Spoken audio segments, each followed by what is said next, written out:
আসসালামু আলাইকুম ওরহমতুল্লাহি ওবরাকাতুহু। প্রিয় বালিয়াডাঙ্গি ইসলামিক টিভি শ্রোতা ও বন্ধুরা, আশা করি আপনারা ভালো আছেন। আজকে যে গল্পটি আপনারা শুনতে যাচ্ছেন, গল্পটির নাম হচ্ছে প্রজাপতি শেষ পর্ব।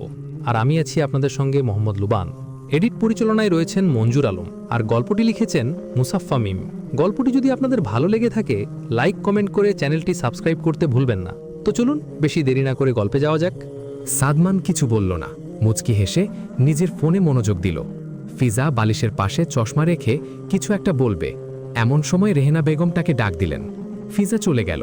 সাদমান অনিমেষে স্ত্রীর প্রস্থানের দিকে তাকিয়ে থাকল। রেহেনা ফিজাকে উদ্দেশ্য করে বলল, বাকি দুটো তাবিজও পেয়েছি। কোথা থেকে? একটা সোফার নিচ থেকে আর একটা কিচেন থেকে। এগুলো নিয়ে নষ্ট করে ফেলো, আর আজকে সন্ধ্যার পর ওই রাকিকে আরও একবার আসতে বলো। জি আম্বা। বিকেলে আমরা এক জায়গায় যাব। কোথায়? সাদমানের অসুস্থতার জন্য তোমাদের বিয়ের অনুষ্ঠান করতে পারছি না। আমার একজন শিক্ষিকা আছেন, চলাফেরা করতে পারেন না, তিনি তোমাকে দেখতে চেয়েছেন, তার কাছেই যাব। জি। আপনি কি সাদিয়ার ব্যাপারে কিছু ভেবেছেন? তুমি সাদিয়ার বিষয়ে সব জানো? জি। ও আচ্ছা, সাদিয়ার মাকে ইশারায় কয়েকটা কড়া কথা বলেছি। অর্থাৎ আমি বুঝিয়েছি এখন যেন সাদিয়া আমার ছেলের থেকে দূরে থাকে। উনি অবশ্য ভালো মানুষ, মেয়ে আর স্বামীর মুখের ওপরে কিছু বলতে পারেন না। হ্যাঁ, বুঝতে পেরেছি। আচ্ছা, তুমি এবার যেতে পারো। জি। ফিজা চলে আসলো, সাদমানের পাশে বসল। সাদমান ফোনের দিকে তাকিয়ে আছে। ফিজা নরম গলায় বলল, বিকেলে আম্মার সাথে বাহিরে যাব। কোথায় যাবে? ওনার শিক্ষিকার বাসায়। খুবই ভালো, তাহলে আমাকে একা থাকতে হবে, তাই না? কেন, ভয় পান নাকি? না, ভয় পাবো কেন, এমনি বললাম। আমার গোসল করা দরকার। ঠিক আছে, আমি আপনার কাপড় ওয়াশরুমে রেখে আসছি। ফিজা 2 কদম সামনে এগিয়ে গেল, পুনরায় ঘুরে তাকিয়ে বলল, আপনাকে একটা কথা বলি? হ্যাঁ, বলো। আপনি কি রাসূল সাল্লাল্লাহু আলাইহি ওয়াসাল্লামকে ভালোবাসেন? হ্যাঁ, বাসবো না কেন, অবশ্যই বাসি। তাহলে তার আদেশ কেন মানছেন না? কোন আদেশ? ফিজা একটি হাদিস বলল। আবদুল্লাহ ইবন ওমর রাদিয়াল্লাহু থেকে বর্ণিত, রাসূল সাল্লাল্লাহু আলাইহি ওয়াসাল্লাম বলেছেন, গোঁফ নিশ্চিহ্ন করতে আর দাড়ি বড় করতে নির্দেশ দিয়েছেন। মুসলিম, হাদিস নং 6224। সাদমান বলল, তোমার এই বিষয়টা আমার খুব ভালো লাগে। তুমি খুব সুন্দর উপায়ে সৎ কাজের আদেশ দাও। আমি এখন থেকে দাড়ির ব্যাপারে চিন্তা করব। শুনে খুশি হলাম। ফিজা চলে গেল। এবারও সাদমান স্ত্রীর প্রস্থানের দিকে তাকিয়ে থাকল। সাদমান গায়ে থাকা ফতুয়া খুলে ফেলেছে, অর্থাৎ সে গোসলের পূর্বের প্রস্তুতি নিচ্ছে। আমি আপনার কাপড় রেখে দিয়েছি, বাথটাবে পানি ভর্তি করেছি। এসব বলতে বলতে ফিজা ওয়াশরুম থেকে বের হয়ে আসলো। সাদমানকে এই অবস্থায় দেখে সে নিশ্চুপ হয়ে গেল। চোখে মুখে ফুটে উঠল অধিক লাজুকতা। সাদমান ফিজার অস্বস্তি বুঝতে পেরে বিছানায় থাকা তোয়ালে নিয়ে স্বীয় গাত্রে জড়িয়ে নিল। ফিজার ডান পাশে এসে দাঁড়িয়ে বলল, তোমার লাজুক মুখ খুব সুন্দর। ফিজা ঠোঁটের কোণে টেনে দিল নীরব হাসির রেখা। ফিজার ফোনে একটি আননোন নাম্বার থেকে মেসেজ এসেছে। সে ফিজাকে একটি অচেনা জায়গায় দেখা করতে বলেছে। ফিজা মেসেজ সিন করল, তবে তেমন গুরুত্ব দিল না। রেহেনা পিছন থেকে বললেন, তুমি তৈরি? জি আম্মা, চলুন। সাদমান উপর থেকে মা এবং স্ত্রীকে হাত নাড়িয়ে বিদায় জানালো। ফিজা চলে যাওয়ার পরপরই সাদমান ফিজার ডায়েরি খুঁজতে থাকল। ঘণ্টাখানেক আগে একটি আননোন নাম্বার থেকে সাদমানের কাছেও একটি মেসেজ এসেছে। সেখানে লেখা ছিল, ফিজা ভালো মেয়ে না, ওর ডায়েরি পড়ুন, তাহলেই তার সম্পর্কে পুরোপুরি জানতে পারবেন। পুরো আলমারি খোঁজা শেষ, কোথাও ফিজার ডায়েরি নেই। নিজের ব্যাগে রাখতে পারে হয়তো। সাদমান ফিজার ব্যাগ চেক করল। হ্যাঁ, এখানেই ডায়েরি রয়েছে। সে এক এক করে ডায়েরি পাতা উল্টাতে থাকল। একটি পৃষ্ঠায় এসে সে থেমে গেল। তার চোখ ভিজে উঠল। সাকিব সাহেব নিজ গাড়িতেই ঘুমিয়ে পড়েছেন। তিনি ভয়ানক দুঃস্বপ্ন দেখেছেন। গাড়িতে এসি চলছে, তবুও তিনি ঘেমে গিয়ে গায়ের পাঞ্জাবি ভিজে বুকের সাথে মিশে আছে। কণ্ঠনালী বারবার উঠানামা করছে। তিনি লম্বা শ্বাস নিয়ে দুঃস্বপ্ন দেখার পর যা করণীয় তাই করলেন। বড় মসজিদের ইমাম সাহেব এই বিষয় নিয়ে অনেকবার আলোচনা করেছেন, অনেক হাদিস শুনিয়েছেন। আবদুল্লাহ ইবন ওমর রাদিয়াল্লাহু থেকে বর্ণিত, রাসূল করিম সাল্লাল্লাহু আলাইহি ওয়াসাল্লাম বলেছেন, ভালো ও সুন্দর স্বপ্ন আল্লাহ তাআলার পক্ষ থেকে হয়ে থাকে, আর দুঃস্বপ্ন হয় শয়তানের পক্ষ থেকে। কেউ যদি ভালো স্বপ্ন দেখে, তাহলে সে তা শুধু তাকেই বলবে যে তাকে ভালোবাসে, অন্য কাউকে বলবে না। আর কেউ যদি স্বপ্নে খারাপ কিছু দেখে ঘুম থেকে জাগার পর পর শয়তান থেকে আশ্রয় প্রার্থনা করবে, আউযুবিল্লাহি মিনাশ শাইতানির রাজিম বলবে এবং বাম দিকে 3 বার থুতু নিক্ষেপ করবে। আর কারো কাছে স্বপ্নের কথা বলবে না। এমনটি করলে সেই স্বপ্ন কোনো ক্ষতি করতে পারবে না। বুখারী ও মুসলিম। সাকিব সাহেবকে অস্থির দেখে ড্রাইভার গাড়ি থামিয়ে বলল, স্যার, আপনি ঠিক আছেন? হ্যাঁ আছি, তবে একটু অস্থির লাগছে। নিন, পানি খান। ড্রাইভার একটি বোতল সাকিব সাহেবের দিকে এগিয়ে দিল। সাকিব সাহেব বোতলের অর্ধেক পানি খাওয়া শেষ করেই রেহেনা বেগমকে ফোন দিলেন। তোমরা এখন কোথায়? একটু আগেই বাসায় এসেছি। রাকি সাহেব এসেছিলেন, সাদমানকে দেখে গেল। বাসার সবাই ঠিক আছে? হ্যাঁ আছে, তবে আজ আমাদের সাথে বড় একটি দুর্ঘটনা ঘটেছিল। সাকিব সাহেব নড়ে চড়ে বসলেন। রেহেনা বেগম বড় শ্বাস ফেলে বললেন, একটি কালো মাইক্রো আমাদের গাড়িতে ইচ্ছে করে ধাক্কা দিয়েছিল। আল্লাহর কাছে হাজার শুকরিয়া, আমাদের ড্রাইভার ব্যাপারটি আগেই আজ করতে পেরেছিলেন, আর নয়তো কি যে হতো। এমন একটি স্বপ্নই মাত্র দেখলাম। যাই হোক, আমি বাড়িতে আসছি। হ্যাঁ আসেন, আপনার সাথে আরও কথা আছে। কি বিষয়? সাদিয়া হয়তো আমাদের বাসায় কোনো গোয়েন্দা রেখে গেছে। ফিজা নিজ চোখে দেখেছে সোনিয়ার সাথে সাদিয়া লুকিয়ে কি যেন বলছিল। বিদায় করে দাও। ভাবছি তাকে সরাসরি জিজ্ঞাসা করব। আচ্ছা আমি আসছি, পরে কথা হবে। জি। সাকিব সাহেব ফোন রেখে দিলেন। ড্রাইভারকে ধীরে ধীরে গাড়ি চালানোর নির্দেশ দিলেন, নিজেও দোয়া পড়ে নিলেন। সুবহানাল্লাযী সাখখারা লানা হাযা ওয়া মা কুন্না লাহু মুকরিনিন ওয়া ইন্না ইলা রাব্বিনা লামুনকালিবুন। সূরা যুখরুফ আয়াত 13-14। সাদমান বেলকনিতে দাঁড়িয়ে আছে। সন্ধ্যার পর থেকেই নীরব হয়ে গেছে একদম। ফিজাও তার অনুভূতি বুঝতে পারছে না, তবে সাদমানের হঠাৎ নীরব হওয়ায় সে খুব উৎকণ্ঠিত। ফিজা সাদমানের পাশে দাঁড়াতেই সাদমান বলল, তোমাকে দেখে সবাই কি বলল? প্রশংসা করেছে। যেমন? নিজের প্রশংসা কি নিজে নিজে করা যায়? তোমার ডিকশনারিতে অনেক সুন্দর সুন্দর ভাষা রয়েছে, সেগুলো সাহায্য বলে ফেলো। কে বলল আপনাকে এসব? কেউ না, তুমি খুব সুন্দর করে কথা বলো তাই বললাম আর কি।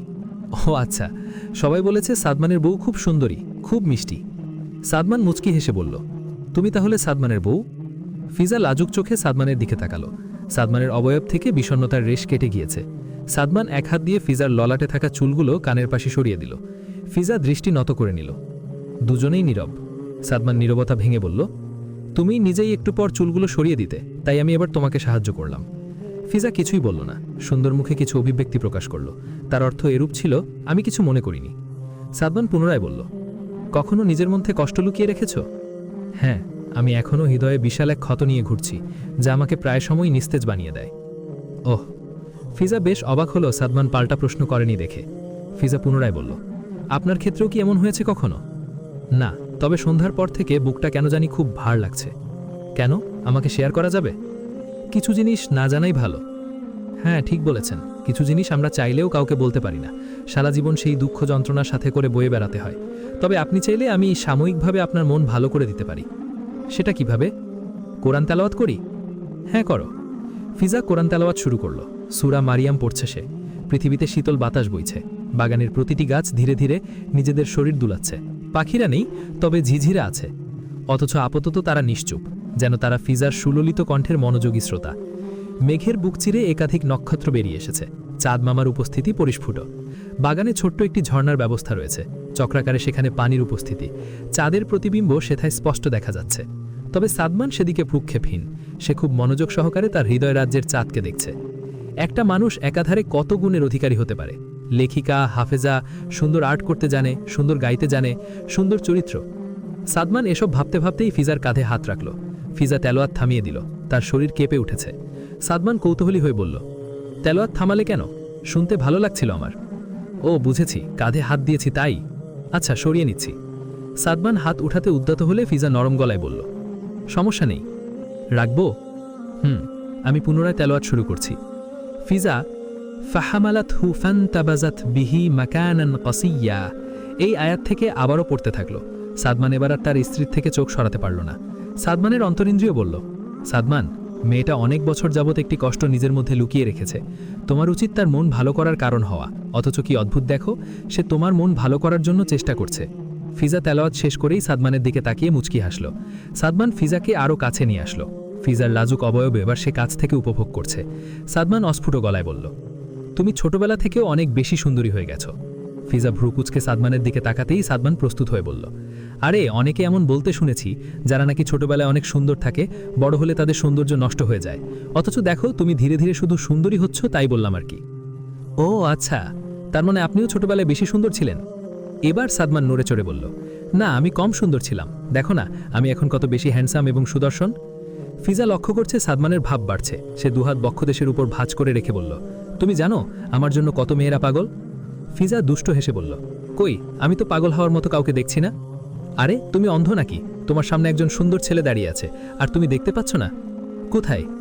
আশ্চর্য, তুমি বাগানের দিকে তাকাচ্ছ কেন? তুমি কি আমাকে দেখতে পাও না? তুমি আমার একটা ছবি তুলে দেখো, আমার ছবিও সুন্দর আসে।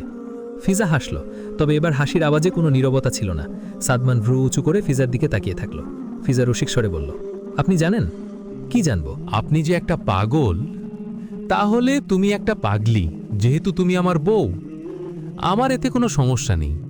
ফিজা লম্বা শ্বাস নিয়ে পুনশ্চ বলল, অনেক দিন পর উঁচু আওয়াজে হাসলাম। সব সময় এমন হাসি খুশি থাকবে। আমি এখন থেকে একজন প্রাণবন্ত ফিজাকে দেখতে চাই। জো হুকুম জাহাপানা। ফিজা ক্ষীণ মাথা ঝুঁকিয়ে সিও ফোনের দিকে তাকালো। আননোন নাম্বার থেকে আবারও মেসেজ এসছে। তুমি কি আমার সাথে দেখা করতে ইচ্ছুক? তাহলে আমাকে মেসেজে উত্তর দিও। ফিজা সাদমানের দিকে ফোন এগিয়ে দিয়ে বলল, বিকেল থেকে এই নাম্বারে বারবার মেসেজ আসছে, কিন্তু আমি তাকে চিনি না। সাদমান নাম্বারটা দেখেই ভ্রু কুঞ্চিত করল। একই নাম্বার থেকে তার কাছেও বিকেলে মেসেজ এসছে। সাদমান কল দিল, কিন্তু ফোন বন্ধ দেখাচ্ছে। সে নিজের ফোন থেকেও কল দিল, এবারও একই কথা বলছে। সাদমান ফিজাকে বলল, তুমি কিছু বলো না, আবার মেসেজ আসলে আমাকে জানাবে। ঠিক আছে। সাকিব সাহেব বাসায় এসেছেন। তিনি প্রথমেই সাদমানকে ডাক দিলেন। সাদমান কবে কাজে ফিরবে এ সম্পর্কে তিনি জানতে চান। সাদমান বাবার ডাক শুনে 2 কদম পিছোতেই ফিজা বলল, শুনুন। সাদমান ঘুরে তাকালো। আপনি ছোটবেলা কেমন দেখতে ছিলেন জানি না, তবে এখন একজন রূপকথার রাজকুমারের মতো সুন্দর আপনি। সাদমান মুচকি হেসে বলল, আমি ছোটবেলা কেমন ছিলাম দেখতে? ভেবে দেখো, এটা তুমি জানো। ফিজা ভ্রু কুঞ্চিত করে সাদমানের প্রস্থানের দিকে তাকিয়ে থাকল। মানুষটাকে তার ভালো লাগে, ভীষণ ভালো লাগে। মানুষটার জন্য তার কবিতার লাইনরা ভিড় করে আছে। ফিজা ছোটবেলায় হারিয়ে গেল, কিছু একটা মনে পড়েছে তার, তবে সে নিশ্চিত নয়। গৃহকর্মী সোনিয়া বাড়ি থেকে পালিয়েছে। কিছুটা প্রমাণ হয়তো তার থেকে সংগ্রহ করা যেত। এখন কিভাবে কি করবেন মাথা কাজ করছে না রেহেনা বেগমের। সাদিয়ার বাবা বেশ উত্তেজিত হয়ে আছেন। রাগে বাড়ির খুব দামি একটি জিনিস তিনি ভেঙে ফেলেছেন। কতিপয় বড়লোক মানুষদের কাছে এগুলো খুব স্বাভাবিক বিষয়। টাকা আছে তাদের, একটা গেলে আরও 10টা কিনে নেবেন। যাই হোক, সাদিয়া মেঝেতে বসে কান্না করছে। আরমান সাহেব কর্কশ গলায় বললেন, তুমি কি পাগল হয়ে গেছো? সাকিব সাহেব যদি কোনোভাবে জানতে পারে তুমি তার স্ত্রী এবং পুত্রবধূকে হত্যা করতে চেয়েছ, কি করবে তোমাকে? আন্দাজ আছে তোমার? বাবা, আমি সত্যিই পাগল হয়ে যাচ্ছি। আমি শুধু চাই ওই মেয়ে সাদমানের জীবন থেকে চলে যাক। আমি রুবির হেল্প নিয়েছিলাম, কিন্তু মেয়ের উপর জাদুর কোনো প্রভাবই পড়েনি। তুমি এসব বাদ দাও। সাকিব সাহেবের ক্ষমতা কতখানি তুমি ভালোভাবেই জানো। যদি জানতে পারে তুমি তার ছেলেকে কালো জাদু করেছ, আমাকে সহকারে জেলে ঢোকাবেন তিনি। সাদিয়া কাঁদো কাঁদো স্বরে বলল, আর কত বাদ দেব বাবা? সাদমান পুরোপুরি বদলে গেছে। আমার নাম্বার ব্লক করেছে, সব জায়গা থেকে আমাকে ব্লক করেছে। ওই দিনের পর থেকে একবারও আমার সাথে কথা বলেনি। এসব কি তুমি দেখতে পাচ্ছ না? তুমি তোমার আত্মসম্মানের কথা ভুলে যাচ্ছ মা।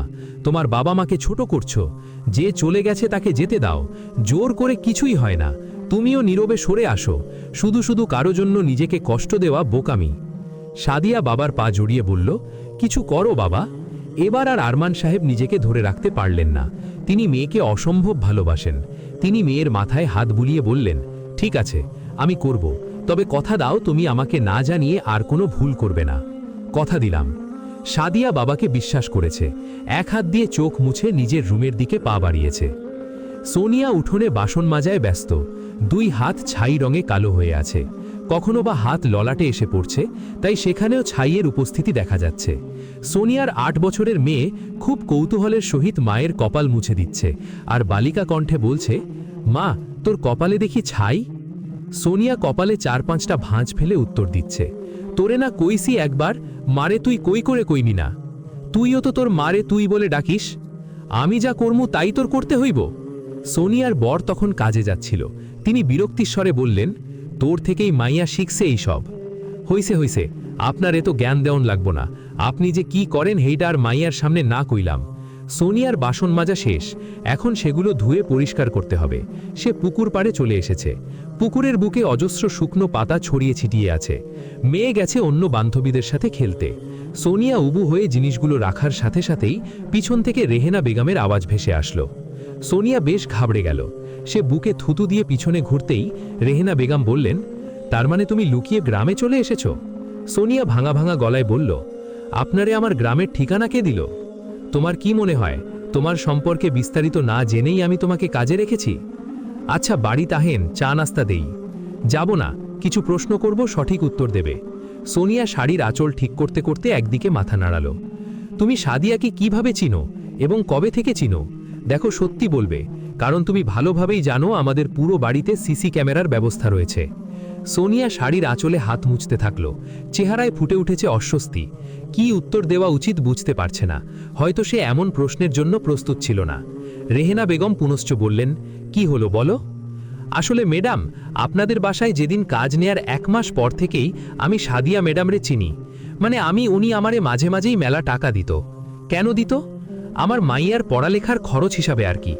আমি নিজেও তো তোমাকে অনেক স্যালারি দিতাম, ওইগুলো কি কাজে ব্যবহার করতে তাহলে? জমা রাখতাম। সাদিয়া টাকা দেওয়ার পিছনে অন্য কি উদ্দেশ্য ছিল? সাদমান স্যার কই যান প্রত্যেকদিন এইটা জানাতে কইছিল, আর কিছু না? না। মিথ্যা বলছো কেন? আমি সিসিটিভি ফুটেজে দেখেছি তুমি কিছু একটা ড্রয়িং রুমের সোফাতে লুকিয়ে রেখে দিচ্ছ। ও, উনি কয়েকটা তাবিজ দিছিলেন, ওইগুলোই রাখছিলাম। আমি তোমার জন্য এত কিছু করলাম, আর তুমি নীরবে আমার সাথে প্রতারণা করলে? ক্ষমা কইরা দেন। তোমার চোখে বিন্দুমাত্রাও অনুশোচনা দেখতে পাচ্ছি না আমি। যেটা দেখতে পাচ্ছি সেটা হলো ভয়। যাই হোক, তোমার সাথে আর কোনো কথা বলতে ইচ্ছে হচ্ছে না আমার। আমি তোমার এখানে এসেছিলাম এটা যেন সাদিয়া না জানতে পারে, আর এখন থেকে সাদিয়ার ব্যাপারে আরও ইনফরমেশন আমাকে জোগাড় করে দিবে। ম্যাডাম, আমারে মাফ করে দেন, আমি এইসব কাম আর করতে পারুম না। সাদিয়া তোমাকে যত টাকা দিত এর থেকেও বেশি টাকা দিব আমি। সোনিয়ার অববয়ের কাঠিন্য ধীরে ধীরে দূর হচ্ছে। সেখানে লিপসার উপস্থিতি দেখা যাচ্ছে। সে নড়বড় শব্দে বলল, যেহেতু এত কইরা কইতাছেন, ঠিক আছে তাইলে। তাহলে এবার বলো, রুবি নামের কাউকে তুমি চিনো? সাদিয়ার বান্ধবী সে। রুবি নাম কিনা যাই না, তয় এটা জানি ওনার এক বান্ধবী ওনারে তাবিজ বানায় দিত, যেটা ধারণা করেছিলাম। আমারে কিছু কইলেন? তার বাসা কোথায় জানো? সাদিয়া ম্যাডামের বাড়ির আশেপাশেই হইতে পারে। রেহেনা আর কথা বাড়ালেন না। দ্রুত কদম ফেলে নিজ গাড়ির কাছে এসে উপস্থিত হলেন। গন্তব্য বাড়ি ফিরে যাওয়া। সাদিয়াকে কাবু করতে গেলে আরও প্রমাণের দরকার। সাদমান কিছুটা সুস্থ এখন, তাই কাজে বেরিয়ে পড়েছে। ঢাকাতে তাদের নিজস্ব ফ্যাক্টরি রয়েছে। এছাড়াও একাধিক কোম্পানি পরিচালনা করতে হয় সাদমানকে। এত সব সম্পদ সে বাবার সূত্রে পেয়েছে। তবে অন্য বড়লোক বাবার সন্তানদের মতো অযোগ্য হিসাবে নিজেকে গড়ে তোলেনি। সাদমান অফিস কক্ষে বসে আছে। এহেন সময় রেহেনা বেগমের ফোন আসলো। আসসালামু আলাইকুম আম্মু। বলো। ওয়ালাইকুম আসসালাম। তুমি কি বাসায়? না, কেন? আমার বাসায় ফিরতে দেরি হবে, রাস্তায় ভিড় প্রচুর। তুমি ফিজাকে ফোন করে জানিয়ে দাও। আমি ফোন দিয়েছি কিন্তু ধরছে না। আচ্ছা, জানিয়ে দিচ্ছি। সাদমান ফিজার নাম্বারে কয়েকবার ফোন দিল। ফিজার ফোনে রিং হচ্ছে, কিন্তু অপর পাশ থেকে কেউ ফোন রিসিভ করছে না। সাদমান ঘাবড়ে গেল। বাসায় একজন গৃহপরিচারিকা রয়েছেন, বাকি 2 জন 2 দিনের জন্য ছুটি নিয়েছে। সাদমান ল্যাপটপ থেকে বাড়ির সিসি ক্যামেরা চেক করল। পুরো বাড়ি অন্ধকার হয়ে আছে, অথচ এখন প্রভাতের বিদায় নেওয়ার সময় হয়েছে। সাদমান দেরি না করে গাড়ি নিয়ে বেরিয়ে পড়ল। মেইন দরজা খোলা ছিল। ড্রয়িং রুমের চারপাশের কাঁচ বেদ করে সূর্যের আলো প্রবেশ করেছে। সাদমান সিঁড়ি বেয়ে উপরে উঠে গেল। নিজের বেডরুমে প্রবেশ করল। পুরো কক্ষে তমসা মিশে আছে। জানালার পর্দাগুলো ঘরে আলো প্রবেশ করতে বাধা দিচ্ছে। সাদমান লাইট অন করতেই ফিজাকে দেখতে পেল। খাটের একপাশে জড়সড় হয়ে বসে আছে। সেও মুখচ্ছবি হাঁটুর উপর লুকিয়ে রেখেছে। সাদমান ধীরে ধীরে ফিজার পাশে গিয়ে বসল। ডান হাত দিয়ে ফিজার পা স্পর্শ করতেই ফিজা না বলে চিৎকার দিয়ে উঠল, তুমি ঠিক আছো? ও আপনি? আমি ভয় পেয়ে গিয়েছিলাম। কেন ভয় পেয়েছিলে? এমনি। বাসায় কেউ নাই কেন? রাজিয়া খালাম্মা একটু দরকারি কাজে বাইরে বেরিয়েছেন, একটু পরেই চলে আসবেন। তোমাকে খুব ক্লান্ত দেখাচ্ছে। আমি একা একা থাকতে পারি না, ভয় পাই, তাই হয়তো। তাহলে ওনাকে যেতে দিলে কেন? নিজের দুর্বলতা প্রকাশ করতে চাইনি। ওই দিন রাতে আমার মন ভালো করার জন্য কুরআন তেলাওয়াত করেছিলে। আজ আমি কি করব বলো? তুমি যেটা বলবে সেটাই করব। কিছুই করতে হবে না, আপনাকে দেখলেই আমার মন ভালো হয়ে যায়। সাদমান মুচকি হাসল। সে উভয়ের মাঝখানের দূরত্ব কমিয়ে ফিজার গা ঘেঁষে বসে এক হাত ফিজার কাঁধে রেখে বলল, ছোটবেলা থেকেই কি একা থাকতে ভয় পাও? বছরখানেক আগ থেকে এমনটা হচ্ছে। ও, কারণ জানতে চাইবেন না তো? যদি গুরুত্বপূর্ণ কিছু হতো তবে তো আমার বউ বলতোই, তাই না? ফিজা মুচকি হেসে স্বীয় মস্তিষ্ক সাদমানের কাঁধে রেখে বলল, আপনি খুব ভালো মানুষ সাদমান, এই জন্যই হয়তো বাংলাদেশে আপনার শুভাকাঙ্ক্ষীর সংখ্যা এত বেশি। যাক, বাদ দাও এসব। তোমার চুলগুলো এলোমেলো হয়ে আছে। সকালে চিরুনি করা হয়নি তাই। আমি করে দিব? পূর্বে করেছেন? না, চেষ্টা করে দেখি। ঠিক আছে। সাদমান ড্রেসিং টেবিল থেকে একটি চিরুনি এনে বউয়ের পাশে বসল। সে খানিকক্ষণ পর এটা আবিষ্কার করল, চিরুনিটি ভালো নয়, তাই সে চুলের জট ছাড়াতে পারছে না। ফিজা একগাল হেসে বলল, আচ্ছা, তাহলে আমরা অন্য একটি চিরুনি দিয়ে চেষ্টা করে দেখতে পারি। হ্যাঁ, ঠিক বলেছ। সাদমান আরেকটি চিরুনি দিয়ে পুনশ্চ চেষ্টা করল। এবারও সে একই কথা বলল। ফিজা উঁচু আওয়াজে হেসে বলল, কি করি বলুন তো? এই চিরুনিটাও ভালো না। হ্যাঁ, একদম। কি করা যায় বলো তো? সাদমান লক্ষ্য করল ফিজা বিরতিহীনভাবে হেসে যাচ্ছে আর ক্ষণে ক্ষণে বলছে, আপনি সত্যি একটা পাগল, নিজের ব্যর্থতার দোষ চিরুনির উপর দিচ্ছেন। সাদমান কোনো উত্তর দিল না, এক দৃষ্টিতে ফিজার দিকে তাকিয়ে রইল। মেয়েটাকে হাসলে অসম্ভব সুন্দরী লাগে। শুভ্র দাঁতগুলো বেরিয়ে যায়, চোখ দুটো ছোট ছোট হয়ে যায়, দুগাল রক্তিম বর্ণ ধারণ করে, চুলগুলো বারবার কপালে এসে পড়ে। সাদমান বেশিক্ষণ নিজেকে সংবরণ করে রাখতে পারল না, গম্ভীর স্বরে বলল, ইস, এভাবে হেসো না। ফিজা হাসি থামিয়ে সাদমানের দিকে তাকিয়ে থাকল। দুজনই যেন নিজেদের চোখে আটকে পড়েছে। সাদমান সৌন্দর্যের রানীকে স্পর্শ করল। ফিজার হাস্যমুখর অভিব্যক্তি লাজুকতায় রূপ নিল। সে এবার আর তার স্বপ্নের পুরুষকে বাধা দিল না। রেহেনা বেগম বাড়িতে আসার পূর্বে সাদিয়াদের বাড়িতে গিয়েছিলেন। অবাক ব্যাপার হলো, সাদিয়া বাসায় নেই। সাদিয়ার মা বললেন সে হয়তো তার ভাইয়ের কলেজে গেছে। রেহেনা বেগম কথাটি শুনে সন্তুষ্ট হলেন না। তিনি বেশি দেরি না করেই সেথা থেকে স্থান ত্যাগ করলেন। সাদিয়া রুবিদের বাড়িতে এসেছে, তবে আজ তাকে ভীত সন্ত্রস্ত দেখাচ্ছে। এর পিছনের কারণ হলো সাদমান ওই আননোন নাম্বারে পাল্টা মেসেজ করে বলেছে, তোর সাহস থাকলে আমার সামনে আয়। দূর থেকে এসব করে কাপুরুষের পরিচয় দিচ্ছিস। আবার যদি আমার স্ত্রীর নাম্বারে কোনো মেসেজ দিয়েছিস, তোর খবর আছে। তার মানে সাদমান ফিজার অতীত সম্পর্কে ভালোভাবেই জেনেছে, কিন্তু সে এসব নিয়ে মাথা ঘামাচ্ছে না। সাদিয়া একশ্বাসে পুরো কথা বলে শেষ করল। রুবি বলল, হতে পারে ওই মেয়ে আগেই সাদমানের মন জয় করে নিয়েছিল, তাই ও এসব নিয়ে মাথা ঘামানোর প্রয়োজন মনে করছে না। একবার কাউকে মনে স্থান দিয়ে ফেললে মাঝখানে থাকা প্রাচীর দুজনের কারো জন্যই অত্যাধিক ক্ষতির কারণ হয় না। তাহলে সোনিয়া যে বলল তাদের মধ্যে সম্পর্ক তেমন ভালো নেই, হতে পারে সোনিয়ার সামনে তারা সেইভাবেই থেকেছে। সাদিয়ার চোখের পাপড়ি ভিজে উঠল।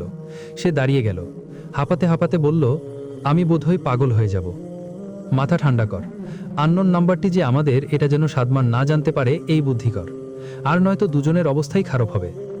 সাদিয়া দু হাত দিয়ে মাথা চেপে ধরে চিৎকার করে বলল, আমি আর নিতে পারছি না। এহন সময়ে সাদিয়ার ফোন বেজে উঠল। সাদিয়া নিজেকে স্বাভাবিক করে ফোন কানে তুলে নিল। অপর পাশ থেকে একজন পুরুষ কণ্ঠ বলে উঠল, এই আপনারা কি আমার কথা কাউকে বলেছেন? না তো, কেন? ইদানিং আমাকে দুজন মুখোশ পরা ব্যক্তি ফলো করছে। যেখানেই যাই সেখানেই তাদের দেখতে পাই। দেখুন, আমার যদি কিছু হয় আমি আপনাদের ছাড়ব না। আমি মুখ খুলতে চাইনি, জোর করে আপনারা আমার মুখ খুলেছেন।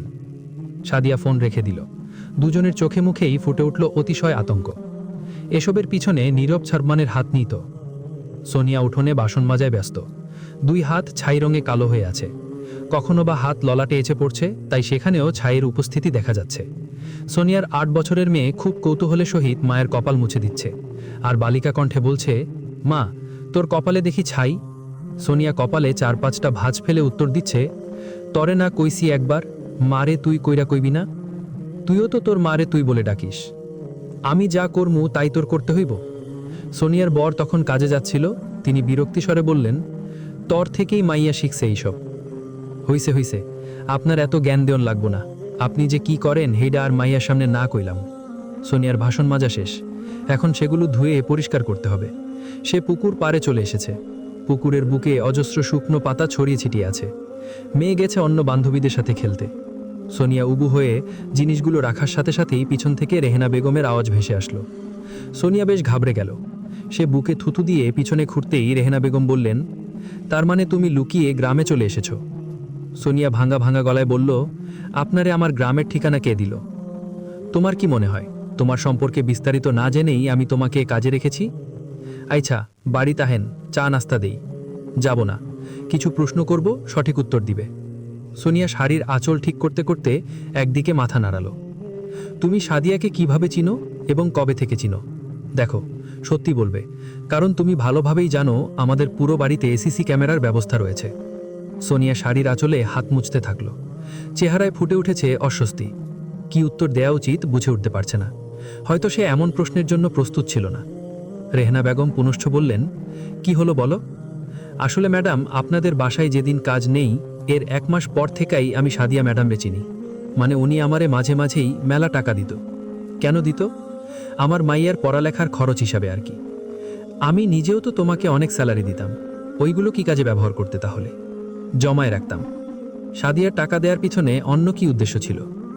সাদমান স্যার কই যান প্রত্যেক দিন এইটা জানাইতে কইছিল। আর কিছু না? না। মিথ্যা বলছো কেন? আমি সিসিটিভি ফুটেজে দেখেছি তুমি কিছু একটা ড্রয়িং রুমের সোফাতে লুকিয়ে রেখে দিচ্ছ। ও, উনি কয়েকটা তাবিজ দিছিলেন, ওইগুলোই রাখছিলাম। আমি তোমার জন্য এত কিছু করলাম আর তুমি নীরবে আমার সাথে প্রতারণা করলে? ক্ষমা কইরা দেন। তোমার চোখে বিন্দুমাত্র অনুশোচনা দেখতে পাচ্ছি না আমি। যেটা দেখতে পাচ্ছি সেটা হলো ভয়। যাই হোক, তোমার সাথে আর কোনো কথা বলতে ইচ্ছা হচ্ছে না আমার। আমি এখানে এসেছিলাম এটা যেন সাদিয়া না জানতে পারে। আর এখন থেকে সাদিয়ার ব্যাপারে আরও ইনফরমেশন আমাকে জোগাড় করে দিবে। ম্যাডাম, আমারে মাফ করে দেন। আমি এইসব কাম আর করতে পারবো না। সাদিয়া তোমাকে যত টাকা দিত এর থেকেও বেশি টাকা দিব। সোনিয়ার অবয়বের কাঠিন্য ধীরে ধীরে দূর হচ্ছে। সেখানে লিপসার উপস্থিতি দেখা যাচ্ছে।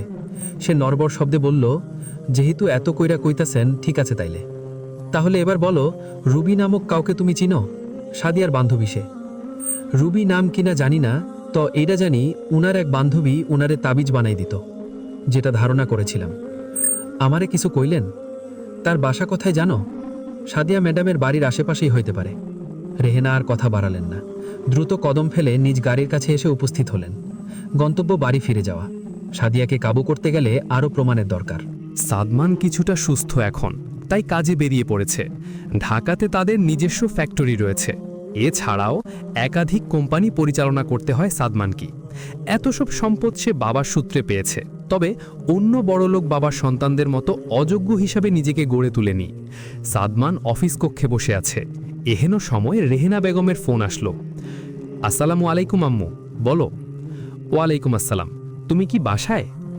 না, কেন? আমার বাসায় ফিরতে দেরি হবে, রাস্তায় ভিড় প্রচুর। তুমি ফিজাকে ফোন করে জানিয়ে দাও। আমি ফোন দিয়েছি কিন্তু ধরছে না। আচ্ছা, জানিয়ে দিচ্ছি।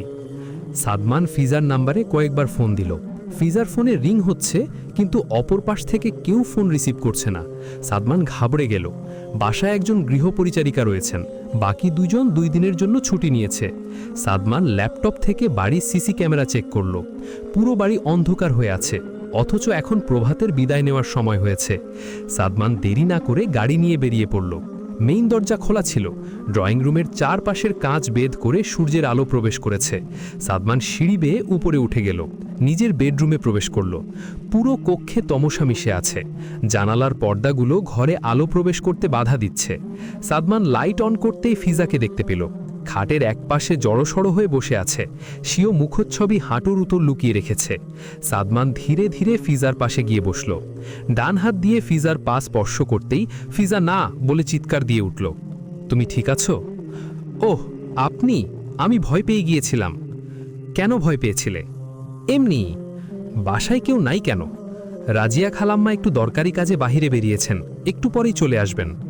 তোমাকে খুব ক্লান্ত দেখাচ্ছে। আমি একা একা থাকতে পারি না, ভয় পাই, তাই হয়তো। তাহলে ওনাকে যেতে দিলে কেন? নিজের দুর্বলতা প্রকাশ করতে চাইনি। ওই দিন রাতে আমার মন ভালো করার জন্য কোরআন তেলাওয়াত করেছিলে। আজ আমি কি করব বলো? তুমি যেটা বলবে সেটাই করব। কিছুই করতে হবে না, আপনাকে দেখলেই আমার মন ভালো হয়ে যায়। সাদমান মুচকি হাসল। সে উভয়ের মাঝখানের দূরত্ব কমিয়ে ফিজার গা ঘেঁষে বসে এক হাত ফিজার কাঁধে রেখে বলল, ছোটবেলা থেকেই কি একা থাকতে ভয় পাও? বছরখানেক আগ থেকে এমনটা হচ্ছে। ও, কারণ জানতে চাইবেন না? যদি গুরুত্বপূর্ণ কিছু হতো তবে তো আমার বউ বলতোই, তাই না?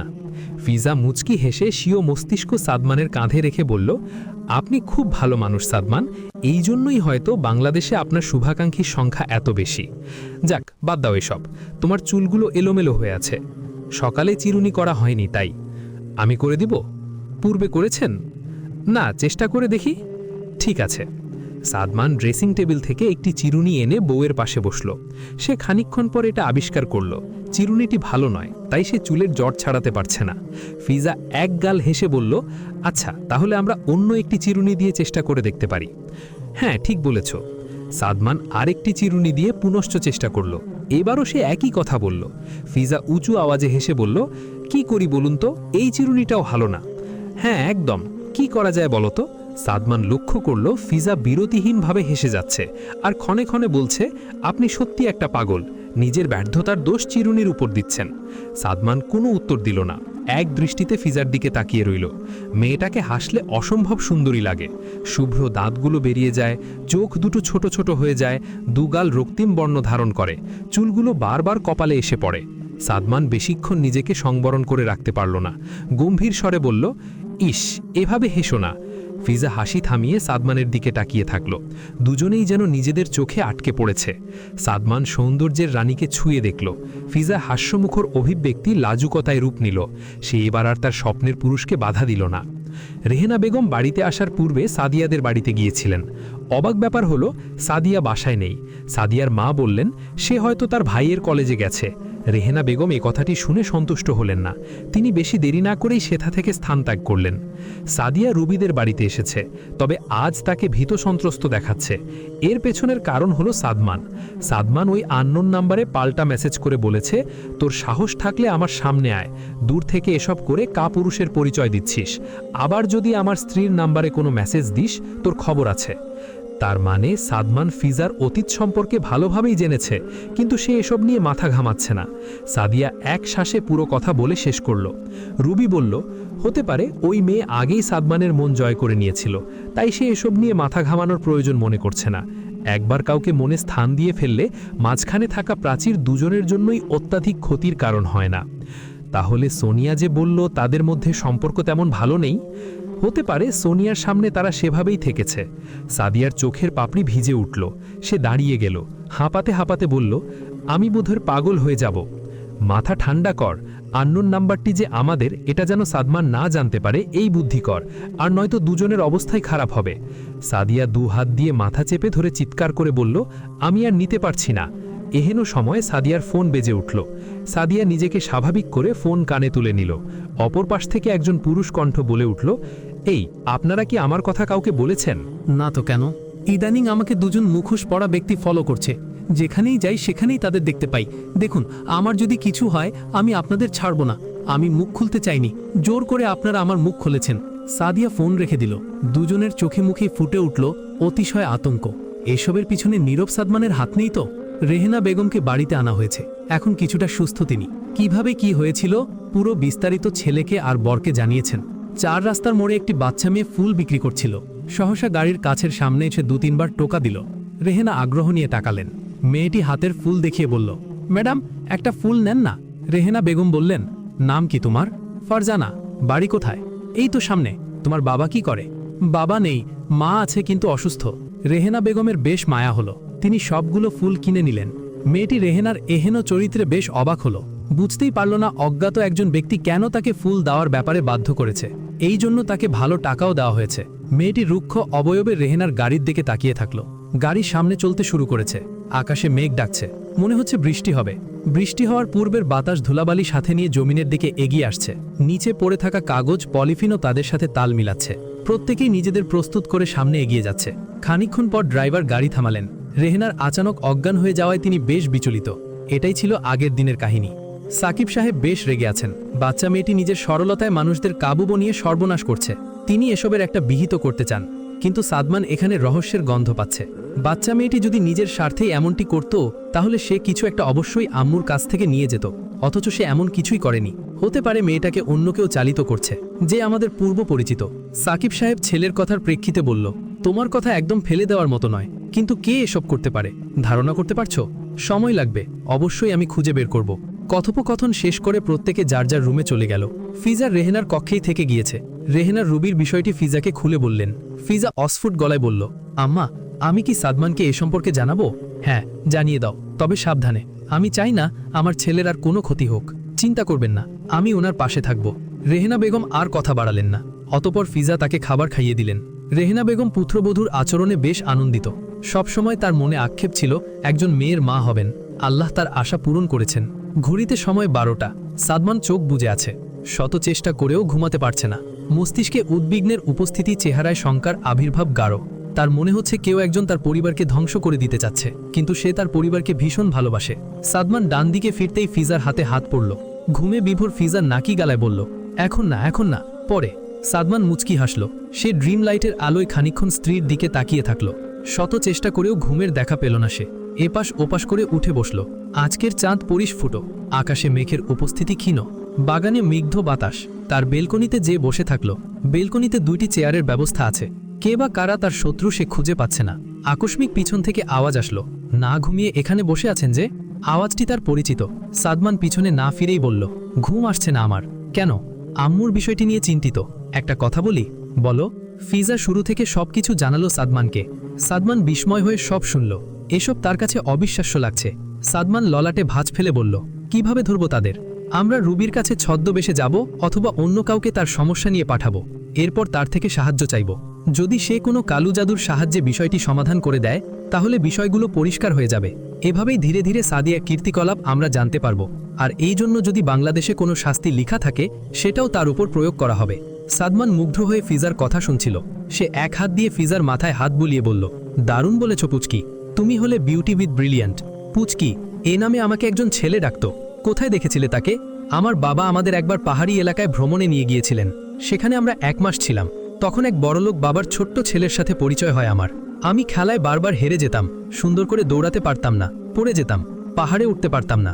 সে কাঁধে করে আমাকে পাহাড়ে নিয়ে যেত, সবসময় প্রতিরক্ষার ডাল হয়ে আমার পাশে দাঁড়াতো। সে ছেলেটি এখন তোমার সামনে বসে আছে। কিছুটা সন্দেহ করেছিলাম, কিন্তু সাদমানের চেহারায় অনেক পরিবর্তন এসেছে। তখন তোমার বয়স ছিল মাত্র 6 বছর, আর আমার 12 বছর। হ্যাঁ, আমি তোমাকে একটা কথা বলেছিলাম ছোটবেলায়, মনে আছে তোমার? হ্যাঁ, প্রায়ই মনে হতো আমার। আর নীরবে হাসতাম, মনে মনে ভাবতাম যদি তখন বড় থাকতাম সাথে সাথে উত্তরটি দিয়ে দিতাম। কিন্তু ছোটবেলায় প্রচুর কেঁদেছিলাম। হ্যাঁ, তোমার মায়ের কাছেও বিচার দিয়েছিলে। কিভাবে বলেছিলে ওনাকে? বলেছিলাম মা, ওই ছেলেটা না আমাকে বিয়ে করবে বলেছে। এটা বলেই ভ্যাঁ করে কেঁদেছিলাম। তারপর এরপর আম্মু বলল, তুমি আর ওই ছেলেটার আশেপাশে যাবে না। তুমি তোমার মায়ের কথা রাখুনি, এই যে আমার আশেপাশে বসে আছো। এখন যদি 1000 মানুষ এসেও বলে সাদমানের আশেপাশে থেকো না, আমি মোটেও তাদের কথা শুনবো না, বরঞ্চ তাদেরকে 1000টা কথা শুনিয়ে দিব। তাই একটু আগে বললে যে তুমি বড় হলে সাথে সাথে ওই কথার উত্তর দিয়ে দিতে। কি উত্তর দিতে? চিৎকার করে বলতাম, আমি রাজি, এবার ডাকো কাজী নাকি? ও, আমি তো ভুলেই গিয়েছিলাম। কি ভুলে গিয়েছেন? আমি তো তোমার সাথে রেগে আছি। কেন রেগে আছেন? কি করেছি আমি? তুমি একটু আগে ঘুমের মধ্যে কি বলেছো আমাকে? সত্যি বলছি, আমার কিছু মনে নেই। বেয়াদবি করেছি? ও, মনে নেই? তাহলে থাক, মাফ করে দিলাম। সাদমান একরাশ হেসে আকাশে দৃষ্টি দিল। অর্ধেক চাঁদ দেখা যাচ্ছে, বাকি অর্ধেক মেঘে ঢাকা পড়েছে। ফিজা নীরবতা ভেঙে বলল, আমি আপনার সাথে আবারও ওই পাহাড়ে যেতে চাই। ঠিক আছে, নিয়ে যাব, তবে একটা গুরুত্বপূর্ণ কাজ শেষ করতে হবে কালকে। এরপর কেমন? ঠিক আছে। আর কোথায় যেতে চাও? আপাতত সেখানেই। সেখানে পাহাড়ি ফুল সংগ্রহ করব, এরপর ওইগুলো আপনাকে উপহার দিব। ছোটবেলাও একই কাজ করতে, তবে তখন আমাকে উপহার দাওনি। এই জন্যই তো এখন আবারও যেতে চাচ্ছি। সেখানে অনেক সুন্দর সুন্দর প্রজাপতি রয়েছে। সাদমান মুচকি হেসে বলল, আচ্ছা তাই? আমারও একটা প্রজাপতি আছে, সে অতীব সুন্দর। ফিজা লক্ষ্য করল সাদমানের ঠোঁটে মিশে আছে সূক্ষ্ম হাসি। ফিজা এই হাসির অর্থ বুঝতে পেরেছে। আজ ফোন অন করতেই 1000টা নোটিফিকেশন এসেছিল ফিজার কাছে। আপু, আপনি সাদমান ভিয়ার ওয়াইফ, এটা আমাদের জানাননি কেন? আপু, মিষ্টি তো পেলাম না। কয়েকটা মেয়ে আবার ফিজার উপর চরম ঈর্ষান্বিত। তাদের মেসেজগুলো ছিল এরূপ, আপনাকে আমার একটুও ভালো লাগে না। ফিজার অবশ্য এসবে কিছু যায় আসে না। সে শুধু জানে তার একজন মানুষ রয়েছে যাকে সে অসম্ভব রকমের ভালোবাসে। তার মানে সাদমান সব কিছুই জানে, কিন্তু কিভাবে জেনেছে এটাই মাথায় আসছে না ফিজার। সাদমান নীরব দৃষ্টিতে বাগানের দিকে তাকিয়ে আছে। কিছুক্ষণ পর সে নিজে থেকেই বলল, এখন আমার ঘুম ঘুম পাচ্ছে। ফিজা বলল, আর 1 ঘন্টা পর ফজরের আজান দিবে। একেবারে নামাজ পড়ে ঘুমালে কেমন হয়? অবশ্যই ভালো হয়। তবে এখন আমরা একটা কাজ করতে পারি। কি কাজ বলো? আমরা তাহাজ্জুদ নামাজ পড়তে পারি। এই নামাজের ফজিলত কতখানি আমরা সকলেই কম বেশি জানি। এই নামাজ দ্রুত গতিতে আল্লাহর সাথে সম্পর্ক মজবুত করে দেয়। হাদিস শরীফে রয়েছে, নবীজি সাল্লাল্লাহু আলাইহি ওয়াসাল্লাম ইরশাদ করেছেন, প্রতি রাতের শেষ তৃতীয়াংশে আল্লাহ তাআলা দুনিয়ার আকাশে নেমে আসেন এবং বলেন, যে আমাকে ডাকবে আমি তার ডাকে সাড়া দেব, যে আমার কাছে কিছু প্রার্থনা করবে আমি তাকে তার দান করব, যে আমার কাছে ক্ষমা চাইবে আমি তাকে ক্ষমা করে দেব। বুখারী, মুসলিম। মহান আল্লাহ রাতের নামাজের গুরুত্ব কুরআনুল কারিমে এভাবে তুলে ধরেছেন, ইন্না নাশিয়াতাল লাইলি হিয়া আশাদ্দু ওয়াতআউ ওয়া আকওয়ামু কিলা। নিশ্চয়ই রাতের বেলার জেগে ওঠা আত্মসংযমের জন্য বেশি কার্যকর এবং স্পষ্ট কথা বলার জন্য বেশি উপযোগী। সূরা মুজাম্মিল আয়াত 6। তিনি আমাদের এত নেয়ামত দিয়েছেন, আমাদের উচিত বেশি বেশি ইবাদত করার মাধ্যমে তার নেয়ামতের শুকরিয়া আদায় করা। তাই আমি নিয়ত করেছি এখন থেকে আমরা সপ্তাহে 3 দিন তাহাজ্জুদের জন্য বরাদ্দ করব। হ্যাঁ, এটা ভালো হয়, তবে তুমি আমাকে জাগিয়ে তুলবে। অবশ্যই জাগাবো, অজুর পানি সামনে এনে দিব, জায়নামাজ বিছিয়ে দিব, আপনি শুধু নামাজ পড়বেন। ঠিক আছে মিষ্টি বউ, তাহলে চলো এখন উঠি। দুজনেই আল্লাহর স্মরণে নেমে পড়ল, এই যেন তাদেরকে স্বর্গীয় সুখের অনুভূতি এনে দিচ্ছে। আরেকদিকে ইকবালকে একটি অন্ধকার ঘরে আটকে রাখা হয়েছে। সে এখনও অচেতন। জ্ঞান ফিরে তাকাতেই হয়তো অবাক হয়ে যাবে, কি হচ্ছে নিজের সাথে, কিছুই বুঝবে না সে। ইকবালের জ্ঞান ফিরেছে। চোখ খোলার পর সামনে কাউকেই দেখতে পেল না। পুরো রুম অন্ধকার হয়ে আছে। ইকবাল উঠে দাঁড়াতে চাইল, কিন্তু তা সম্ভব না। চেয়ারের সাথে তার হাঁপা বাঁধা। খুব তেষ্টা পেয়েছে, ইচ্ছে করছে এক পুকুর পানি ডক ডক করে খেয়ে ফেলতে। ইকবাল মুখে আওয়াজ করল, কিন্তু আওয়াজের ধ্বনি ক্ষীণ শোনালো। সে পুনরায় চেষ্টা করল। কেউ আছেন? আমাকে এখানে বেঁধে রাখার মানে কি? কি করেছি আমি? দরজার অপাশ থেকে ফিসফিস আওয়াজ ভেসে আসছে। হারামজাদা উঠছে, নে স্যাররে খবর দে। ইকবালের কান অবধি আওয়াজ পৌঁছালো। কি কারণে তাকে আটকে রাখা হয়েছে সে জানে না। ইকবাল ভাঙা গলায় বলল, আমাকে একটু পানি দিবেন? বাহির থেকে আওয়াজ আসলো, পানি দিয়ে কি করবি? খাবো, খুব তেষ্টা পেয়েছে। স্যারের বারণ আছে। আপনাদের স্যারকে? আর আমি উনার সাথে কি এমন করেছি যে আমাকে আটকে রাখা হয়েছে? স্যার আসলেই জিজ্ঞাইস। ইকবাল 2 ঠোঁট ভাঁজ করে স্যারকে উদ্দেশ্য করে 2-4টা গালি দিল, তবে খুবই আস্তে। ঘণ্টাখানেক পর কক্ষে একজন সুদর্শন যুবক প্রবেশ করল। ইকবালের ললাটে বিন্দু বিন্দু ঘাম, অবয়বে একরাশ ক্লান্তি, সশল গ্রহণে অধিক সমস্যা। তবুও সে মাথা উঁচু করে তাকালো এবং সর্বশক্তি নিয়ে বলল, তুই তো ফিজার স্বামী, তাই না? তোর বউয়ের স্বাদ আমি আগেই নিয়ে ফেলছি। অবশ্য বলতেই হয়, তুই জিতছস। সাদমান কোনো কথা না বলেই শরীরের সব শক্তি দিয়ে ইকবালের নাক বরাবর মুষ্টাঘাত করল। ইকবাল চেয়ার ছিটকে নিচে পড়ে গেল, নাক ফেটে গেছে। সাদমান আরও একবার অনুরূপ করল। ইকবালের দাঁত ভেঙে জিভে ঢুকে পড়ল। ইকবাল ব্যথায় চিৎকার করে উঠল। সাদমান নিজেকে সংবরণ করতে পারল না। সে রাগস্বরে বলতে লাগলো, তুই জানিস মেয়েটা মৃতর মতো পড়েছিল। বেঁচে আছে, ভয়ে অন্ধকার রুমে থাকতে পারে না। সামান্য হাসলেই ভয়ে থাকে, খারাপ কিছু হবে না তো তার সাথে? কখনো কখনো আমার স্পর্শ তাকে ভীত করে তোলে। কেন এমন করেছিলি তুই? সাদমান পুরোপুরি নিজের উপর থেকে নিয়ন্ত্রণ হারিয়ে ফেলেছে। সে হাত পা দুটোর সাহায্যে ইকবালকে প্রহার করছে। ইমরান সঠিক সময়ে এসে সেথায় উপস্থিত হল। সাদমানকে শান্ত করল। রক্তাক্ত ইকবাল মেঝেতে শুয়ে থেকেই বলল, আমি এতদিন অনুতপ্ত ছিলাম, কিন্তু আজ থেকে আর অনুতপ্ত হব না। সাদমান পুনরায় তাকে মারতে উদ্বুদ্ধ হলে ইমরান তাকে নিয়ে বাহিরে চলে আসলো। ইমরান কিছু একটা বুঝতে পারছে, কিন্তু প্রিয় বন্ধু তাকে প্রশ্ন করতে নিষেধ করেছিল, তাই ইমরান নীরবতার পথ বেছে নিল। দিনটি ছিল মেঘলা। ফিজার বাবা মারা যাওয়ার পর তারা গ্রামে চলে যায়, সেখানেই স্থায়ী বসবাসের সিদ্ধান্ত নেয়। আফজাল সাহেবের মৃত্যুর পর এই পরিবারটি মানসিক আর্থিক দুইভাবেই খুব ভেঙে পড়ে। আর এই সুযোগটি কাজে লাগানোর জন্য ইকবাল ফিজাদের বাড়িতে বিয়ের প্রস্তাব নিয়ে যায়। ইকবাল ভালো ছেলে নয়, এলাকার বখাটে ছেলে হিসেবে তার বেশ নাম রয়েছে। ফিজার মা ইকবালের দেওয়া প্রস্তাব প্রত্যাখ্যান করেন। তিনি সব জেনে শুনে কখনোই তার মেয়েকে অন্ধকার ভবিষ্যতের দিকে ঠেলে দিতে পারেন না। কিন্তু ইকবালের পরিবার এই প্রত্যাখ্যান সহজভাবে মেনে নিতে পারেনি। ইকবাল দ্বিতীয়বারও একই প্রস্তাব নিয়ে যায়। বিয়ের পর পূর্ণ ভালো হয়ে যাবে বলে শপথ গ্রহণও করে। ফিজার মা সেদিন বলেছিলেন, মানুষের অভ্যাস পরিবর্তন হয়, তবে চরিত্র না। খারাপ চরিত্র তোর আত্মা শরীরের সাথে মিশে আছে। আমার মেয়েকে দরকার হয় আলমারিতে সাজিয়ে রাখব, তবুও তোর মতো ছেলের হাতে তুলে দিব না। এই কথাটি ইকবালকে বেশ আহত করেছিল। সে সেদিন কিছু না বলেই স্থান ত্যাগ করেছিল। এর 3 দিন পর ফিজাকে তার বোনের মাধ্যমে এক পড়শির বাসায় নিয়ে আসে সে। সেখানে যাওয়াই ছিল ফিজার জীবনের সবথেকে বড় ভুল। বাবার মৃত্যুর পর ধীরে ধীরে সে নিজেকে স্বাভাবিক করছিল, কিন্তু ওই দিনের পর একদমই জীবন্ত লাশ হয়ে যায়। ডায়েরিতে ফিজা নিজের জীবন গল্প লিখে রেখেছিল। সাদমান জানার পর থেকেই ইকবালকে খুঁজে বের করে। সে ফিজার মধ্যে লুকিয়ে থাকা কষ্টের ভারত্ব অনুভব করতে পেরেছিল, তাই কখনোই বউকে তার অতীত সম্পর্কে প্রশ্ন করেনি। একদিন রেহেনা নিজে থেকে সাদমানকে বলেছিলেন, ফিজা কি তার অতীত তোমাকে কিছু জানিয়েছে? সাদমান বীর পুরুষের ন্যায় উত্তর দিয়েছিল, আমি তাকে ভালোবাসি মা, আর যাকে ভালোবাসি তার দুর্বলতাগুলো কেনই বা জানতে হবে। হয়তো ফিজাকে জিজ্ঞাসা করলে সে কখনোই সত্যটা লুকাবে না, কিন্তু যেই কষ্ট তাকে মানসিকভাবে ভেঙে দিয়েছে সেই কষ্টের কথা কোনো কারণে আমি তার মুখ দিয়ে উচ্চারণ করাবো? আমি ফিজার প্রতিটি দুর্বলতাকেই ভালোবাসি। রেহেনা ছেলের এহেন মন্তব্যে খুশি হয়েছিলেন, নিজ গর্ভের দিকে তাকিয়ে স্বস্তির নিঃশ্বাস ফেলেছিলেন। তিনি আসলেই খুব গর্বিত মা, যার কাছে সাদমানের মতো একজন মূল্যবান সন্তান রয়েছে।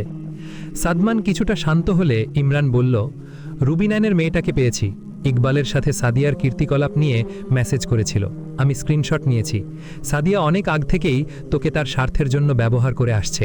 তাকে এখন যদি জিজ্ঞাসা করি, সে নিশ্চয়ই বলবে এসব সে ভালোবাসার জন্য করেছে। সাদমান পুনরায় রেগে গেল, জোর গলায় বলল, আমাকে এসব আগে বললি না কেন? আমি এখনই সাদিয়াদের বাসায় যাব। ইমরান বাধা দিয়ে বলল, এখন যাওয়ার দরকার নেই, কাল আমি নিজেই যাব। তুই এমনিতেই রেগে আছিস, কোনো একটা অঘটন ঘটিয়ে ফেলতে পারিস। আগে নিজেকে শান্ত কর, ভাবি আন্টি আঙ্কেলের কথা চিন্তা কর, বুঝে শুনে আগাতে হবে। সাদমান ললাটে বিরক্তির ভাঁজ ফেলে বসে পড়ল, সে ঘন ঘন শ্বাস নিচ্ছে। ইমরান আবারও বলল, ইকবালের মানুষ পাচারের সাথে যুক্ত থাকার বিষয়ে প্রমাণ সংগ্রহ করেছি, এর মাধ্যমেই তাকে থানায় পাঠিয়ে দেব। তুই আর তার প্রতি রাগ দেখাইস না। তুই ওর প্রাথমিক চিকিৎসা শেষ কর, এরপর আমি ওকে নিজের হাতে খুন করব। তোকে আমি এতক্ষণ কি বুঝালাম? ভাবি আন্টি আঙ্কেলের কথা ভাবতে হবে তোর, আইন নিজের হাতে তুলে নিলে চলবে না। যা, এখন তুই বাসায় যা। ইমরান সাদমানকে বুঝিয়ে বাড়িতে পাঠিয়ে দিল। সাদমান বাড়িতে চলে এসেছে। প্রধান ফটক দিয়ে প্রবেশ করতেই একজন কর্মচারী বলল, ভাবি বাগানে আছে, আপনাকে বলেছে বাগানে যেতে। সাদমান নীরব স্বরে হুঁ বলল। ফিজা দোলনায় বসে আছে, তবে দোলনা স্থির। সাদমান পিছন থেকেই বলল, কি হয়েছে, বাগানে আসতে বললে যে? ফিজা ঘুরেই দৌড়ে গিয়ে সাদমানকে জড়িয়ে ধরল। ফিজার দু চোখ লাল, গাল রক্তিম বর্ণ, মুখচ্ছবিতে দুঃখের উদয়। সাদমান ভ্রু কুঞ্চিত করে বলল, তুমি ঠিক আছো? কাল ইমরান ভাইয়ার মেসেজ দেখেছিলাম, তিনি মেসেজে আপনাকে বলেছিল ওই হারামজাদাকে ধরে এনেছি। প্রথমে বুঝতে পারিনি, আজ আম্মু ফোন দিয়ে বলল ইকবালকে পাওয়া যাচ্ছে না। এরপরই পুরো বিষয়টি পরিষ্কার বুঝতে পারি। আপনি আমার ডায়েরি পড়েছিলেন, ডায়েরির শেষ পাতায় একটি শুকনো গোলাপ ফুল রাখা ছিল, কিন্তু ওই দিন ফুলটি সেখানে দেখতে পাইনি। এরপরই সন্দেহ করেছিলাম আপনি হয়তো ডায়েরি পড়েছেন। প্রথম তেমন মাথা ঘামাইনি, কিন্তু আজ সব কিছু ক্লিয়ার আমার কাছে। ফিজা একশ্বাসে পুরো কথা শেষ করল। সাদমান কিছুই বলল না, ফিজার মাথায় হাত বুলাতে থাকল। ফিজা বড় একটি হিচকি টেনে আবারও বলল, আমি একটা সময় ভাবতাম আমার জীবনে সুখ বা শান্তি বলে কিছুই নেই। আমি এভাবেই নিজেকে মানিয়ে নিচ্ছিলাম আর ধৈর্য ধারণ করছিলাম। শুনেছিলাম ধৈর্যের ফল নাকি খুব মিষ্টি হয়। আমি অবশ্য এসবের আশা ছেড়ে দিয়েছিলাম, কিন্তু আজ বুঝতে পারছি আমার ধৈর্যের ফল স্বয়ং আপনি সাদমান। অনেক ভালোবাসি আপনাকে। আপনার সাথে আমি যে কোনো স্থানে যেতে পারি, যদিও বা সেটা হয় আমার শেষ দিন। আমি একবারও প্রশ্ন করব না আমাকে কোথায় নিয়ে যাচ্ছেন। যদি আমিও তোমাকে ঠকাই তাহলে? তবুও ভালোবাসব। আমি শুধু আপনার চোখের দিকে তাকিয়ে একটা প্রশ্ন করব, আপনি আমাকে কষ্ট দিয়ে আনন্দ পাচ্ছেন? যদি আপনি হ্যাঁ বলেন, আমি খুব আনন্দের সহিত নিজেকে আপনার কাছে সঁপে দেব। আমি কখনোই তোমাকে কষ্ট দেব না, সব সময় তোমাকে আগলে রাখব, কথা দিচ্ছি। এবার কান্না থামাও। আজ কেন জানি কানতে খারাপ লাগছে না, ভিতর থেকে যেন ভারী কোনো একটা জিনিস উড়ে গিয়েছে মনে হচ্ছে। এভাবে দাঁড়িয়ে দাঁড়িয়েই কান্না করবে? আমার পা ব্যথা হয়ে যাচ্ছে। তাহলে আসুন বসে বসে করি। না, বসে বসেও করতে হবে না, এখন তোমাকে আমি কোলে তুলে নিয়ে ঘরে প্রবেশ করব। ড্রয়িং রুমে আব্বু বসে আছে, সমস্যা নাই। আমি বলবো বাধ্য করেছে কোলে নিতে, আর আমি বলবো আব্বা উনি জোর করে আমাকে কোলে নিয়েছে। এরপর আব্বা মাথা নত করে নিজে থেকেই তার রুমে চলে যাবেন। দুজনেই এবার উঁচু আওয়াজে হেসে দিল। এখন আর ফিজার হাসির শেষে দীর্ঘশ্বাস বের হলো না। সাদিয়া পাথরের মূর্তির ন্যায় বসার ঘরে বসে আছে। আকাশ ঘন মেঘে আচ্ছাদিত, থেকে থেকে বিদ্যুৎ চমকাচ্ছে। রাস্তাঘাটে কেউ নেই। সে বর্তমানে কোথায় আছে তার ধারণা নেই। সকালে ঘুম থেকে উঠেই আরমান সাহেব তড়িঘড়ি হয়ে বাসায় আসলেন। সাদিয়া তখন সবেমাত্র ঘুম থেকে উঠেছে।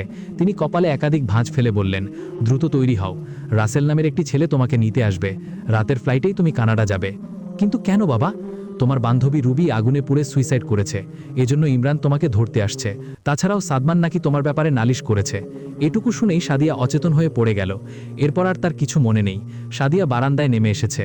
দক্ষিণের পুকুর একটি বাচ্চা ছেলে গোসল করছে। এত প্রবল বর্ষণেও কি করে সাহস হচ্ছে তার? সাদিয়া বেশ অবাক হয়ে বলল, তোমার ভয় লাগছে না? রাসেল তার কক্ষে বসা অবস্থায় ছিল। সে ভ্রু কুঞ্চিত করে জানালা দিয়ে উকি দিল। বাহিরে তো কেউ নেই। রাসেল অনুগ্র স্বরে বলল, ম্যাডাম আপনি ঠিক আছেন? সাদিয়া না ফিরেই বলল, দেখো এত বৃষ্টির মধ্যেও ছোট বাচ্চাটা কিভাবে পুকুরে গোসল করছে। রাসেল ঘর থেকে বের হয়ে আসলো, নরম কণ্ঠে বলল, ম্যাম আপনি বৃষ্টি কোথায় দেখছেন? ইদানিং তো বেশ গরম পড়েছে, আর তাছাড়া এখানে পুকুরই বা কোথায়? কেন, আপনি দেখতে পাচ্ছেন না? ওই যে সামনে। রাসেল বুঝতে পারল কোনো একটা সমস্যা নিশ্চয়ই হয়েছে। সে সাদিয়ার সাথে তাল মিলিয়ে বলল, ও আচ্ছা, হ্যাঁ এইমাত্র দেখলাম। যাই হোক, আপনি তৈরি হন, আমরা ঘণ্টাখানিকের মধ্যে বের হয়ে যাব। এখন কোথায় আমি? আপনি আমাদের গ্রামের বাড়ি, আমরা কানাডা যাব, আপনার বাবার আদেশ এটি। এত বৃষ্টির মধ্যে কিভাবে যাবেন? সমস্যা নেই, গাড়িতে করে যাব। সাদিয়া তৈরি হওয়ার জন্য ভিতরে চলে আসলো। রাসেল সাদিয়ার আচরণে বেশ বিচলিত। সে আরমান সাহেবকে ফোন করে সব জানালো। আরমান সাহেব বললেন, এখন এসব চিন্তা বাদ দাও, ওকে নিয়ে দ্রুত বাংলাদেশ থেকে বের হও তুমি। আমার একটা সম্মান আছে, আমি চাই না আমার মেয়েকে নিয়ে কোনো সমালোচনা হোক। যেহেতু সাদমান জনপ্রিয় মানুষ, এসব জানাজানি হতে সময় লাগবে না। জি স্যার। কানাডাতে আমার ভাই থাকে, তাকে বলবে চিকিৎসকের কাছে নিয়ে যেতে। জি। সাদিয়া তৈরি হয়ে বের হয়ে আসলো, হাতে রয়েছে কালো রঙের ছাতি। রাসেল কোনো কথা বাড়ালো না, চুপচাপ হয়ে গাড়িতে গিয়ে বসলো। গাড়ি চলতে শুরু করলো এয়ারপোর্টের উদ্দেশ্যে। ইমরান বেশ চিন্তিত। সে বন্ধুকে কথা দিয়েছিল আজ সাদিয়া আর রুবির একটা ব্যবস্থা করবে, কিন্তু সে ব্যর্থ হলো। সাদিয়াদের বাড়িতে গিয়েছিল, কিন্তু তার পরিবার জানিয়েছে সাদিয়া 1 সপ্তাহ যাবৎ বাংলাদেশে নেই। যদিওবা সে ইমরান তার কথা বিশ্বাস করেনি, কিন্তু সে সাদিয়াকে আশেপাশের কোথাও খুঁজে পেল না। রুবি আত্মহত্যা করেছে, কারণস্বরূপ তার এক কলিগ জানিয়েছে সে অনেকদিন যাবৎ ডিপ্রেশনের মধ্যে দিয়ে যাচ্ছিল। তার কারণে অনেক পরিবার ধ্বংস হয়েছে। সে আপাতত এসবের জন্য অনুতপ্ত। দুশ্চিন্তা রাতে তাকে ঘুমাতে দেয় না, তাই সে এই সিদ্ধান্ত নিয়েছে। অবশ্য ডায়েরিতে লিখে গিয়েছে, আমার মৃত্যুর জন্য কেউ দায়ী নয়। সাদমান ইমরানের কাঁধে হাত বুলিয়ে বলল, আল্লাহ প্রত্যেক অপরাধীদের শাস্তি দেন। রুবি তার জীবনে জঘন্য জঘন্য অপরাধ করেছে। ও আমার সহপাঠী ছিল, তাই ওর সম্পর্কে মোটামুটি জানা আছে আমার। তবে আর যাই হোক, আমাদের কারো পাপ নিয়ে সমালোচনা করা উচিত হবে না। ইসলাম আমাদের এই শিক্ষা দেয়নি। তবে সাদিয়া আর কোনো ভুল না করলেই হয়। আল্লাহ হেদায়েত দিক তাকে। আমিন। এখন কি করবি তেই? বাসায় যাব, অনেক কাজ জমেছে। ঠিক আছে যা, আমিও কাল ফিজাকে নিয়ে সেন্ট মার্টিন যাব। পাহাড়ে চড়তে চায় সে। বুঝতে পেরেছি। সাদমান ইমরানকে বিদায় জানিয়ে স্থান ত্যাগ করল। যদিও বা রুবি কখনো তার ভালো চায়নি, কিন্তু রুবির এহেন মৃত্যু সাদমানকে বেশ আঘাত করেছে। যার শেষ ভালো তার সব ভালো। দৈনন্দিন আমরা কত পাপই না করে থাকি। যদি পাপে মগ্ন থাকাকালীন আমাদের মৃত্যু হয়ে যায়, কালিমাটাও না পড়তে পারি, কি অবস্থা হবে তখন? কী বা জবাব দিব আল্লাহর কাছে? আত্মহত্যার ন্যায় জঘন্য মৃত্যু আর নেই, যার ব্যাপারে রাসূল বারবার সতর্ক করে গেছেন। আত্মহত্যার পরিণতি মারাত্মক। হাদিসে পাকে প্রিয় নবী বারবার সতর্ক করে গেছেন। আত্মহত্যার পরিণতি মারাত্মক। হাদিসে পাকে প্রিয় নবী বারবার সতর্ক করে গেছেন। আত্মহত্যার পরিণতি মারাত্মক। হাদিসে পাকে প্রিয় নবী বারবার সতর্ক করে গেছেন। আত্মহত্যার পরিণতি মারাত্মক। হাদিসে পাকে প্রিয় নবী বারবার সতর্ক করে গেছেন। আত্মহত্যার পরিণতি মারাত্মক। হাদিসে পাকে প্রিয় নবী বারবার সতর্ক করে গেছেন। আত্মহত্যার পরিণতি মারাত্মক। হাদিসে পাকে প্রিয় নবী বারবার সতর্ক করে গেছেন। আত্মহত্যার পরিণতি মারাত্মক। হাদিসে পাকে প্রিয় নবী বারবার সতর্ক করে গেছেন। আত্মহত্যার পরিণতি মারাত্মক। হাদিসে পাকে প্রিয় নবী বারবার সতর্ক করে গেছেন। আত্মহত্যার পরিণতি মারাত্মক। হাদিসে পাকে প্রিয় নবী বারবার সতর্ক করে গেছেন। আত্মহত্যার পরিণতি মারাত্মক। হাদিসে পাকে প্রিয় নবী বারবার সতর্ক করে গেছেন। আত্মহত্যার পরিণতি মারাত্মক। হাদিসে পাকে প্রিয় নবী বারবার সতর্ক করে গেছেন। আত্মহত্যার পরিণতি মারাত্মক। হাদিসে পাকে প্রিয় নবী বারবার সতর্ক করে গেছেন। আত্মহত্যার পরিণতি মারাত্মক। হাদিসে পাকে প্রিয় নবী বারবার সতর্ক করে গেছেন। আত্মহত্যার পরিণতি মারাত্মক। হাদিসে পাকে প্রিয় নবী বারবার সতর্ক করে গেছেন। আত্মহত্যার পরিণতি মারাত্মক। হাদিসে পাকে প্রিয় নবী বারবার সতর্ক করে গেছেন। আত্মহত্যার পরিণতি মারাত্মক। হাদিসে পাকে প্রিয় নবী বারবার সতর্ক করে গেছেন। আত্মহত্যার পরিণতি মারাত্মক। হাদিসে পাকে প্রিয় নবী বারবার সতর্ক করে গেছেন। আত্মহত্যার পরিণতি মারাত্মক। হাদিসে পাকে প্রিয় নবী বারবার সতর্ক করে গেছেন। আত্মহত্যার পরিণতি মারাত্মক। হাদিসে পাকে প্রিয় নবী বারবার সতর্ক করে গেছেন। আত্মহত্যার পরিণতি মারাত্মক। হাদিসে পাকে প্রিয় নবী বারবার সতর্ক করে গেছেন। আত্মহত্যার পরিণতি মারাত্মক। পরিশেষে এটাই বলবো, জীবনের প্রতি নিরাশ হয়ে কখনোই আত্মহত্যার সিদ্ধান্ত নেওয়া যাবে না। প্রতিটি পদক্ষেপে আল্লাহর উপর ভরসা রাখব এবং নিজেদের মেধা খাটিয়ে কঠিন মুহূর্ত থেকে বের হয়ে আসব। সমস্যা যেখানে থাকবে, সমাধানও সেখানেই থাকবে। সাদমান এসব ভাবতে ভাবতে এয়ারপোর্টের কাছে চলে আসলো। রাস্তায় জ্যাম, অগণিত পিপ পিপ শব্দে কান বাড়ি হচ্ছে। পিছনের গাড়ি থেকে একটি মেয়ের কণ্ঠ শোনা গেল। সে পাশে থাকা ড্রাইভারকে লক্ষ্য করে বলছে, আমরা আকাশে আছি। এ কণ্ঠ সাদমানের পরিচিত। সে না ঘুরেই ফোন বের করলো। ইমরানকে ফোন দিবে। আরেক আরেকটি পুরুষ কণ্ঠ তখন ড্রাইভারকে উদ্দেশ্য করে বলে উঠল, ভাই, ম্যাডামের কথা কিছু মনে করবেন না, উনি নিজের ভারসাম্য হারিয়ে ফেলেছেন, আজ সারাদিনই আবোল তাবোল বকছেন। সাদমান ফোন পকেটে রেখে দিল। সাদিয়ার এই অবস্থা তার চোখ ভিজিয়ে দিল। আল্লাহ তাকে কত নেয়ামত দিয়েছেন, অথচ সে সবসময় এসবের অপব্যবহার করেছে। কাউকে কখনো নিজের থেকে বেশি ভালোবাসা উচিত নয়, কিন্তু সাদিয়া সেটাই করেছে। জ্যাম কমে গিয়েছে। সাদমান গাড়ি নিয়ে সম্মুখে এগিয়ে আসলো। তার বুঝতে বাকি রইল না, আল্লাহ চাহে তো সাদিয়ার ভবিষ্যৎ বাসস্থান হবে বিদেশে। এখন রাত। সাদমান আর ফিজা পাহাড়ের বুকে শুয়ে আছে। পাশেই তাদের তাঁবু। আকাশ পরিষ্কার, চন্দ্র নক্ষত্রদের স্পষ্ট দেখা যাচ্ছে। মাঝে মাঝে মেঘেরা তাদের আড়াল করে নেয়। তখনই ফিজা আর সাদমান শাহাদাত আঙ্গুল গুটিয়ে বলে, ইস, মেঘের জন্য ওই পাশের তারাদের গণনা করতে পারলাম না। দুজনেই তখন উঠে বসে। মেঘেরা যখন সরে যায়, পুনশ্চ তারা গণনা কর্মে ব্যস্ত হয়ে পড়ে। ফিজা এবার নক্ষত্র থেকে মনোযোগ সরিয়ে সাদমানের দিকে মনোযোগী হলো। সাদমান মনের আনন্দে তারাদের গণনা করছে। সে ফিজাকে একদৃষ্টিতে তাকিয়ে থাকতে দেখে উঠে বসল। লাজুক কণ্ঠে বলল, এভাবে তাকিয়ে থেকো না তো বউ, আমি অস্বস্তিতে পড়ে যাচ্ছি। বুঝতে পারছি, তবে আমার দেখতে ভালো লাগছে। কি দেখতে? পৃথিবীর সব থেকে সুন্দর মানুষটিকে দেখতে। সাদমান মুচকি হাসল। আমি পূর্বে যতবারই প্রকৃতির রাজ্যে এসেছি, আমি শুধু মন ভরে চাঁদকে দেখেছি, কিন্তু আজ আর চাঁদকে দেখতে ইচ্ছে হচ্ছে না। কেন? চাঁদের থেকে অতি সুন্দর এবং মূল্যবান হলো আমার স্বামী। আচ্ছা, তাই বুঝি? আপনাকে অনেক ভালোবাসি সাদমান। জোর গলায় বলো তো, আমি শুনতে পাচ্ছি না। ফিজা দাঁড়িয়ে গেল। আকাশের দিকে স্বীয় অবয়ব ফিরিয়ে জোর গলায় বলল, অনেক ভালোবাসি আপনাকে সাদমান। পাহাড়ে থাকা ফিজার আওয়াজ একাধিকবার প্রতিধ্বনিত হয়ে তাদের কাছেই ফিরে আসলো। সাদমান ফিজাকে থামতে বলল। তাদের খানিকটা দূরে দুজন কাপাল তাঁবুতে স্থান করছে। ফিজার এ কাণ্ডে নিশ্চয় তারা বিব্রত হবে। ফিজা সাদমানের কথা শুনল না। সে পুনশ্চ ভালোবাসি বলে চিৎকার করল। সাদমান এবার ফিজার মুখ চেপে ধরে বলল, বিশ্বাস করেছি আমার প্রজাপতি, এবার থামো। আপনিই তো বললেন শুনতে পাচ্ছেন না, তাই বলতে বলতে আপনার কান স্তব্ধ বানিয়ে ফেলব। না, শুনতে পাচ্ছি, এবার থামো। প্রজাপতি বলেছি, অবাক হওনি? না, অবাক হওয়ার কি আছে? যে আমার ডায়েরি পড়েছে সে তো আমার সম্পর্কে জানবেই, তাই না? তবে একটা বিষয় আমার খুব ভালো লেগেছে। কোন বিষয়? আপনাকে হাজার হাজার মানুষ সোশ্যাল মিডিয়াতে ফলো করে, আর আপনি শুধু একজনকেই ফলো করেন। কে সে? ফিজা বাচ্চাদের মতো ভঙ্গিমা করে বলল, আপনার প্রজাপতি। সাদমান হাসল, তবে এ হাসি এসেছিল ফিজাতে মুগ্ধ হয়ে। সাদমান গম্ভীর স্বরে বলল, তুমি একদিন অনেক বড় লেখিকা হবে, তখন মানুষরা আমাকে প্রজাপতির স্বামী বলে সম্বোধন করবে। কেউ যখন আপনাকে বলে ফিজার স্বামী, ফিজার স্বামী, আমার তখন এটা শুনতে খুব ভালো লাগে, তাই? ফিজার মধ্যে শিশুসুলভ আচরণের বহিঃপ্রকাশ ঘটছে। সে এই কাজটি তখনই করে যখন সে খুব বেশি খুশি হয়। সে অহেতুক কথা বলে সাদমানকে হাসাতে থাকল।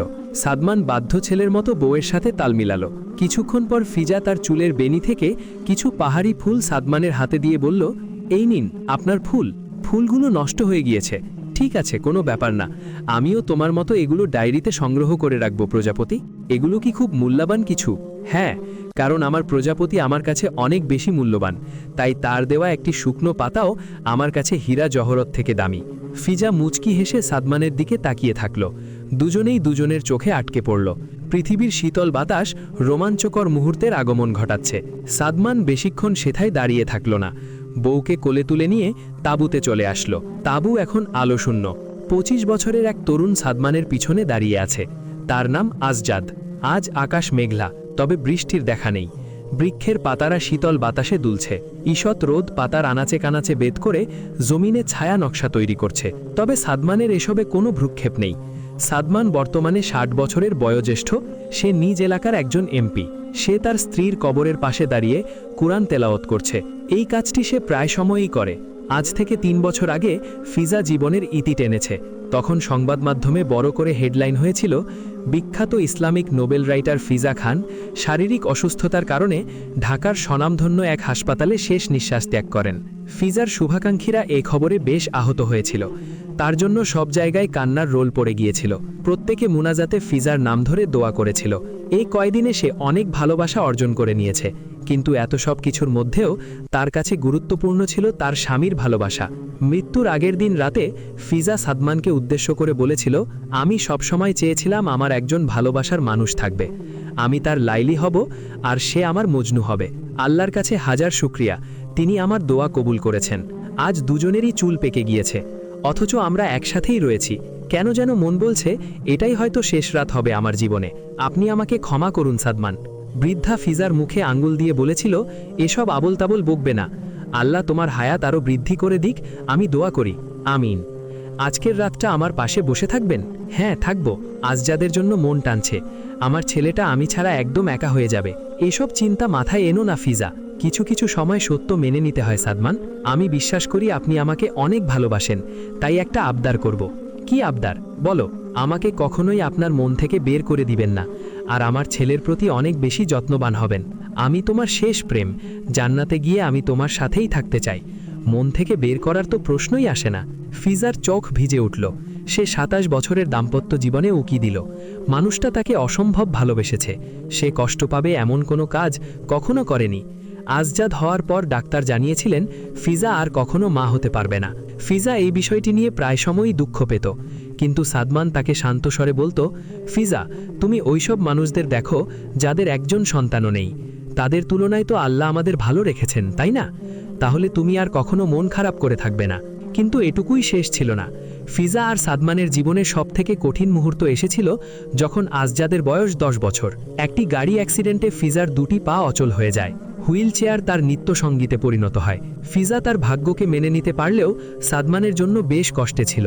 হয়তো এখন আর সে সাদমানকে আগের মতো ভালোবাসতে পারবে না। তাদের মধ্যে মন কেন্দ্রিক ভালোবাসা থাকলেও সেখানে থাকবে না শরীর স্পর্শ করার নিয়ম। এভাবে কি ভালোবাসা সম্ভব? ফিজা সেদিন সাদমানকে আরেকটি বিবাহের জন্য পরামর্শ দিয়েছিল, তবে সাদমান সেটা একদমই শুনতে চায়নি। সে ফিজাকে অনুরোধ করে বলেছিল, তুমি আমাকে এত বড় শাস্তি দিতে পারো না। আমার জীবনে তোমার স্থান কেউ নিতে পারবে না। আমার প্রজাপতি আমার কাছে সব থেকে মূল্যবান। আজ ৩ বছর হলেও সাদমান ফিজাকে এক মুহূর্তের জন্যও ভুলতে পারেনি। ফিজার কবরের পাশে দাঁড়িয়ে সেও কান্নায় ভেঙে পড়ল। আজজা দেশে বর্ষা ব্রেড করে সাদমানের কাঁধে হাত রেখে বলল, চলুন বাবা, ঘরে চলুন। সাদমান মুচকি হাসল এবং ছেলের দিকে ফিরে শান্তস্বরে বলল, আমার ফিজা আমার জন্য অপেক্ষা করছে। আমি আর বেশি দিন বাঁচব না। তোমাকে ভালো থাকতে হবে বাবা। সাদমান নিঃশ্বাস নিয়ে পুনশ্চ বলল, আমার চেহারাটা কি ফিজার মতো? তুমি কি আমাকে ভালোবাসো? আজজাদ কান্না নিয়ন্ত্রণ করে মুচকি হেসে বলল, আমি আপনাকে অনেক ভালোবাসি, আমার বয়োজ্যেষ্ঠ প্রজাপতির স্বামী। সাদমান নিজেকে আন্তনা দিতে থাকল, আমার ফিজা জীবনেও আমাকে ভালোবেসেছে, মরণের পরেও ভালোবেসে যাবে। থাকুক, অল্প কিছুদিনের ব্যবধানে দুজনেই একসাথে জান্নাতে যাব। আল্লাহর কাছে এটাই আগে আগে। আজজাদ বাড়ি দিয়ে বলেছিল, আপনি আরেকটি বিয়ে করুন। আমি একজন ভালো বন্ধু হয়ে সারা জীবন আপনার পাশে থাকব। আরেকটা বিয়ে কেন করতে হবে? আমি আগের মতো আপনাকে ভালোবাসতে পারবো না, আপনার মন জয় করতে পারবো না। তুমি আমার পাশে বসে থাকলেই আমি আমার মনে শান্তি খুঁজে পাই। এইটুকুই তো যথেষ্ট, তাই না? না, এইটুকু যথেষ্ট না। আপনি আমার জন্য কেন নিজে কষ্ট করবেন? কারণ আমি তোমাকে ভালোবাসি। মনে আছে তোমার, যখন আমি প্রথম রাজনীতিতে প্রবেশ করি, তোমাকে ঠিকমতো সময় দিতে পারতাম না। আমাদের আজজাদকেও এজন্য অনেক কষ্ট দিয়েছি। প্রতিবার যাওয়ার সময় সে বাবা বাবা বলে কান্না করত। তুমি বিশ্বাস করবে কিনা জানি না, আমার বুক তখন ছিঁড়ে যাওয়ার উপক্রম মতো। কিন্তু যখনই একরাশ অপরাধ বোধ নিয়ে আমি বাড়ি ফিরে আসতাম, তুমি আর আজজাদ মিলে হাসি মুখে আমাকে ওয়েলকাম জানাতে।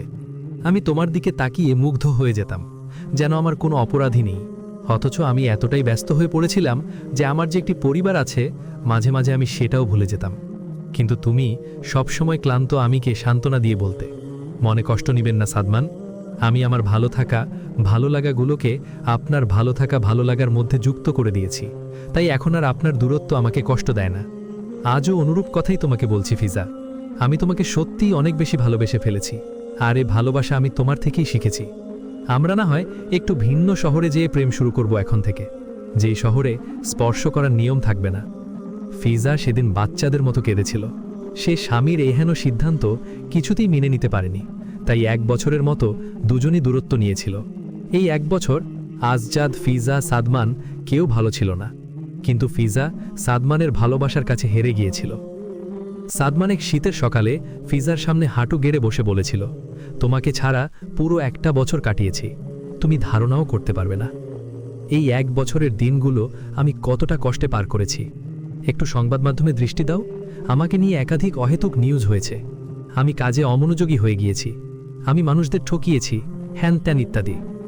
আমি খুব ভেঙে পড়েছিলাম ফিজা, আমি সত্যিই অমনোযোগী হয়ে গিয়েছিলাম। তোমাকে ছাড়া কাটানো প্রতিটি মুহূর্ত ছিল আমার জন্য যন্ত্রণাদায়ক। আমার তোমাকে ছোঁয়া লাগবে না, তুমি শুধু আমার সাথে থাকবে, পাশে থাকবে। ফিজা সেদিনও কেঁদেছিল, তবে এই কান্না ছিল আনন্দের। এই পৃথিবীতে একজন রয়েছে যে তাকে স্বার্থ ছাড়াই ভালোবাসে। ফিজা সাদমানের মাথা নিজের কোলে রেখে বলেছিল, আর কোনোদিন আপনাকে ছেড়ে যাব না, কথা দিচ্ছি। এখন থেকে আমরা একে অপরের হৃদয়ের সাথে জুড়ে থাকব।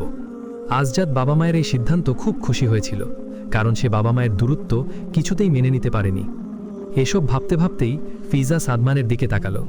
বৃদ্ধ সাদমান চেয়ারের সাথে হেলান দিয়ে চোখ বুজে আছে। ফিজা সাদমানের নাম ধরে ডাক দিল। সাদমান ললাটে দুশ্চিন্তার ভাঁজ ফেলে বলল, ঠিক আছো তুমি? হ্যাঁ, আমি একদম ঠিক আছি। বেশি না, ছোট্ট একটি আবদার করব। হ্যাঁ, করো। এক শীতের সকালে কান্না ভেজা চোখে আমার কোলে মাথা রেখে বলেছিলেন, আমি তোমার সাথে থাকতে চাই ফিজা, মনে আছে? হ্যাঁ, কেন থাকবে না? আজও অনুরূপভাবে এই কথাটুকু বলবেন? কিন্তু ফিজা, তুমি তো অসুস্থ। সমস্যা নেই, এই যে দেখুন আমি বসতে পারছি। প্লিজ এই আবদারটুকু রাখুন। ঠিক আছে। সাদমান স্ত্রীর কোলের উপর মাথা রেখে একই কথা বলল। ফিজা সাদমানের চুল স্পর্শ করল। সে তার দু পায়ে কোনো অনুভূতি খুঁজে পেল না। কিছুক্ষণ পর সাদমান ঘুমিয়ে গেল। ফিজার দু গাল বেয়ে একাধিক অশ্রু সাদমানের মুখে গড়িয়ে পড়ল। সাদমান এখনও ঘুমে বিভোর। মানুষটাকে ছেড়ে যেতে মোটেও ইচ্ছে হচ্ছে না তার, কিন্তু কিছু করার নেই। আল্লাহর সিদ্ধান্ত মেনে নিতে সে বাধ্য।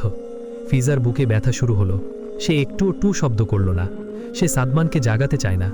সাদমানের দিকে একটি শুকনো হাসি দিয়ে কালিমা পড়ে শেষ নিঃশ্বাস ত্যাগ করল।